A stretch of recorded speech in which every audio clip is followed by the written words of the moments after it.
पाठ्यक्रम 2020-21 पेपर 203 वस्तु एवं सेवा कर भाग 21 में आपका पुनः स्वागत। एमकॉम अंतिम वर्ष लेखांकन जयनारायण व्यास विश्वविद्यालय जोधपुर।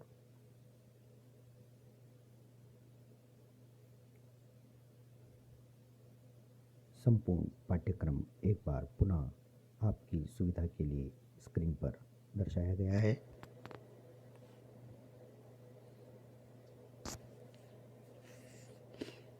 प्रत्येक बार पाठ्यक्रम को ध्यान में लाने से इस बात की संतुष्टि होती है कि हमने पाठ्यक्रम का कितना भाग पूर्ण कर लिया है।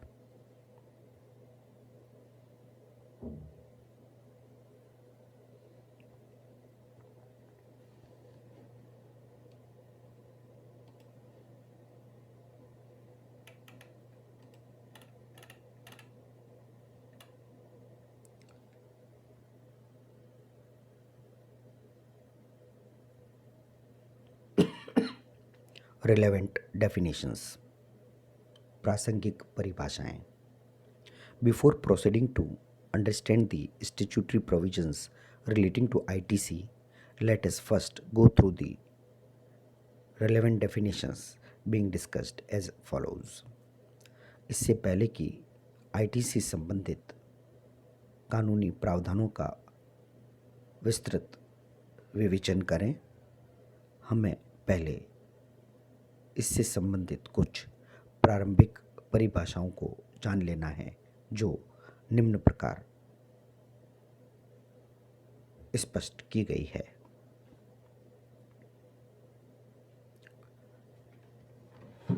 Agent means a person including a factor, broker, commission agent, arhatiya, del credere agent, an auctioneer or any other mercantile agent by whatever name called, who carries on the business of supply or receipt of goods or services or both on behalf of another. Section 2 subsection 5। Agent का आशय एक ऐसे व्यक्ति से है जिसमें शामिल है फैक्टर, ब्रोकर, कमीशन एजेंट, आड़तिया, डील क्रेडर एजेंट, नीलामकर्ता अथवा अन्य कोई मर्केंटाइल एजेंट, चाहे किसी भी नाम से जाना जाए, जो माल, सेवाओं की पूर्ति या प्राप्ति का व्यवसाय किसी अन्य की ओर से चलाता है। धारा 2 उपधारा 5।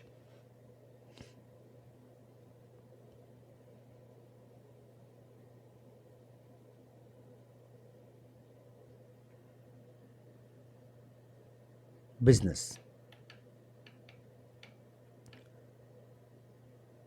Business includes A. Any trade, commerce, manufacture, profession, vocation, adventure, wager or any other similar activity whether or not it is for a pecuniary benefit. व्यवसाय में शामिल है A. व्यवसाय या कोई व्यापार, वाणिज्य, निर्माण, वृत्ति, व्यवसाय, साहस, बाजी या उसी प्रकार की कोई अन्य क्रियाकलाप, चाहे धन कमाने के लिए हो या नहीं। B.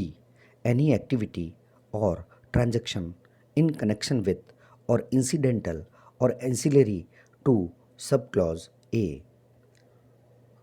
उपर्युक्त A के संबंध में या उसके संयोगिक या सहायक कोई क्रियाकलाप या व्यवहार। C. Any activity or transaction in the nature of subclause A whether or not there is volume, frequency, continuity or regularity of such transaction.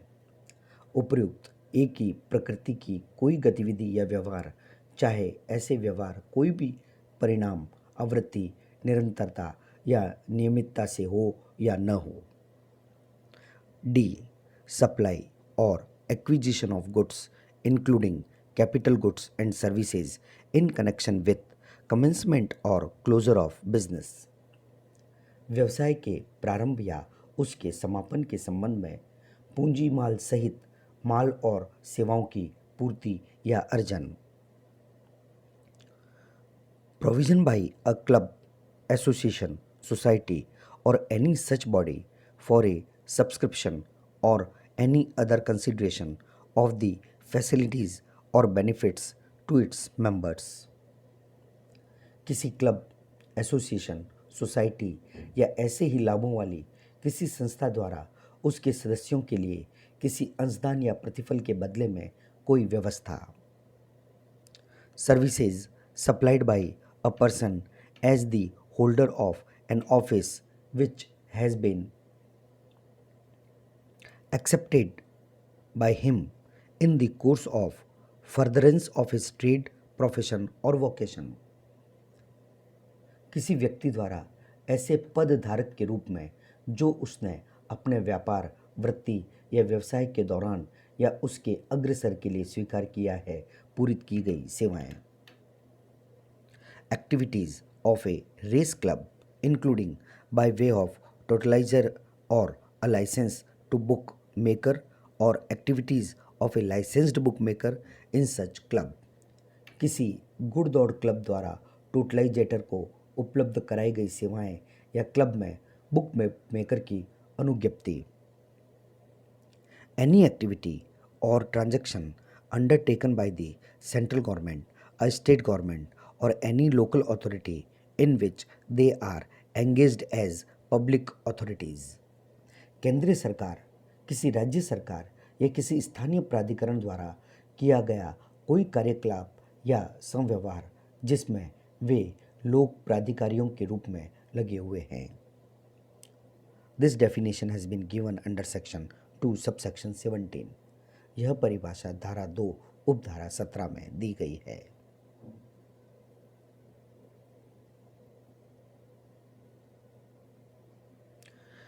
Next, capital goods means goods the value of which is capitalized in the books of accounts of the person claiming the ITC and which are used or intended to be used in the course or furtherance of business. Section 2, subsection 19. पूंजीगत माल का आशय माल से है जिसका मूल्य ITC के दावाकर्ता व्यक्ति की लेखा पुस्तकों में पूंजीकृत किया गया है और उसका प्रयोग या प्रत्याशित प्रयोग व्यवसाय के दौरान या व्यवसाय को भविष्य में अग्रसर करने के लिए है. धारा 2 उपधारा 19. Conveyance includes a vessel, an aircraft and a vehicle. Section 2 subsection 34. सवारी में सम्मिलित है कोई जलयान, वायुयान या वाहन. धारा 2 उपधारा 34. Exempt supply means supply of any goods or services or both which attracts nil rate of tax or which may be wholly exempt from tax under section 11 or under section 6 of the IGST Act and includes non-taxable supply. Section 2 subsection 47. कर मुक्त पूर्ति से आशय माल सेवाओं की ऐसी पूर्ति से है जिस पर कर की शून्य दर लागू होती है अथवा जो धारा 11 अथवा IGST एक्ट की धारा 6 के अधीन कर से पूर्णतः मुक्त है और इसमें शामिल है गैर कर योग्य आपूर्ति. धारा 2 उपधारा 47.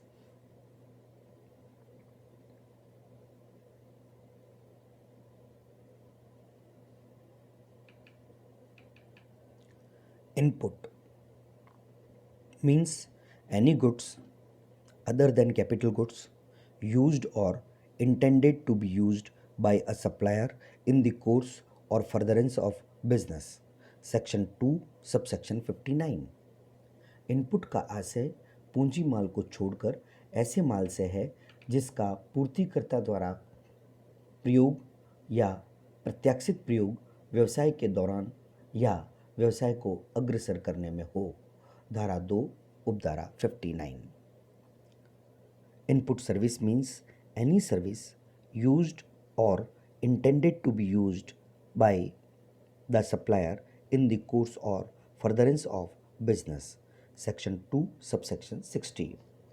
इनपुट सेवाओं का आशय पूर्तिकर्ता द्वारा व्यवसाय के दौरान या अभ्युदय में प्रयुक्त या प्रत्याशित उपयोग के लिए किसी सेवा से है। धारा 2 उपधारा 60। Input service distributor means an office of the supplier of goods or services or both, which receives tax invoices issued under section 31 towards the receipt of input services and issues a prescribed document for the purpose of distributing the credit of central tax, state tax, integrated tax or union territory tax paid on the said services to a supplier of taxable goods or services or both, having the same permanent account number as that of the said office. Section 2 subsection 61। Input सेवा वितरक का आशय माल या सेवा या दोनों के आपूर्तिकर्ता के कार्यालय से हो जो इनपुट सेवाओं की रसीद की प्रति धारा 31 के तहत जारी कर चालान जारी करता है और जिसकी समान स्थायी खाता संख्या होती है, उस कार्यालय की कर योग्य माल या सेवाओं और दोनों की आपूर्ति की उन सेवाओं पर भुगतान किए गए केंद्रीय कर, राज्य कर या एकीकृत केंद्र शासित प्रदेश के क्रेडिट के वितरण के उद्देश्य के लिए निर्धारित दस्तावेज जारी करता है। धारा 2 उपधारा 61।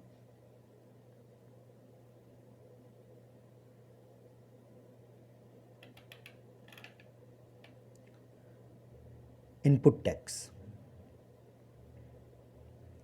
in relation to a registered person means the central tax, state tax, integrated tax or union territory tax charged on any supply of goods or services or both made to him and includes। Input tax का आशय किसी पंजीकृत व्यक्ति के लिए केंद्रीय कर, राज्य कर, समग्र कर या संघ क्षेत्रीय कर से है जो कि उसको पूरित किसी माल सेवाओं पर प्रभारी है और इसमें सम्मिलित किया जाता है। A the integrated goods and service tax charged on import of goods, माल के आयात पर वसूल किया गया IGST। B the tax payable under the provisions of subsection 3 and 4 of section 9, धारा 9 की उपधारा 3 और 4 के अधीन वसूल किया गया कर। The tax payable under the provisions of subsection 3 and 4 of section 5 of IGST act, IGST act की धारा 5 की उपधारा 3 और 4 के अधीन देकर। The tax payable under the provisions of subsection 3 and subsection 4 of section 9 of the respective state goods and service tax act, संबंधित राज्य के SGST एक्ट की धारा 9 की उपधारा 3 और 4 के अधीन देकर। The tax payable under the provisions of subsection 3 and subsection 4 of section 7 of the union territory goods and service tax act,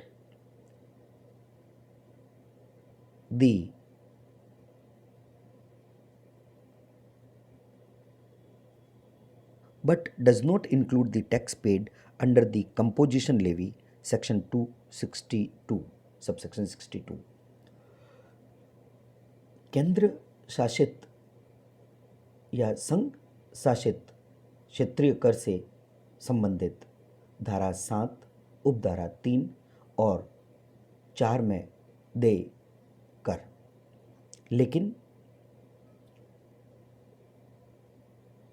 इन सब में प्रतिलोमी प्रभार के अधीन देकर शामिल नहीं किया गया है। यह परिभाषा धारा 2 उपधारा 62 में दी गई है। धन्यवाद।